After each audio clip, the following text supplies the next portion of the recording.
Academic Heights Public School believes that the better future lies where children can learn them.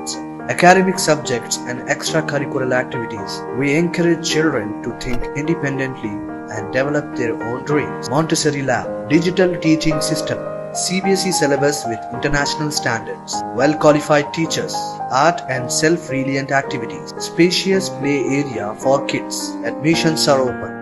Academic Heights Public School, Shamsherganj, Malakpet, Charminar and Dilsuknagar.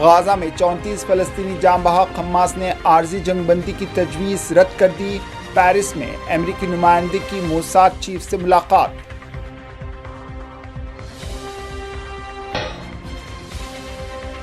Italy میں ہفتے کو ایران امریکہ بات چیت کا دوسرا دور۔ عباس عرقچی نے کہا واشنگٹن سنجیدگی کا مظاہرہ کرے تو ڈیل ہو سکتی ہے۔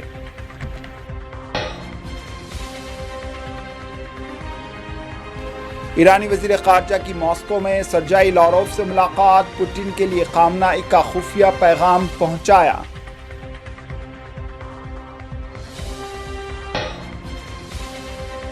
کیا یوکرین میں امن قائم نہیں ہوگا؟ Secretary of state Marco Rubio نے کہا پیش رفت نہیں ہوئی تو جنگ بندی کی کوششیں چھوڑ دیں گے۔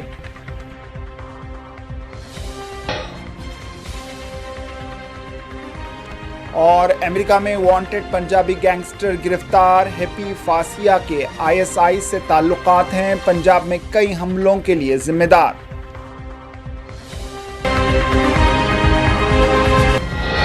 اسی کے ساتھ دنیا بھر سے اختتام کو پہنچی، دیجیے اجازت، اللہ حافظ۔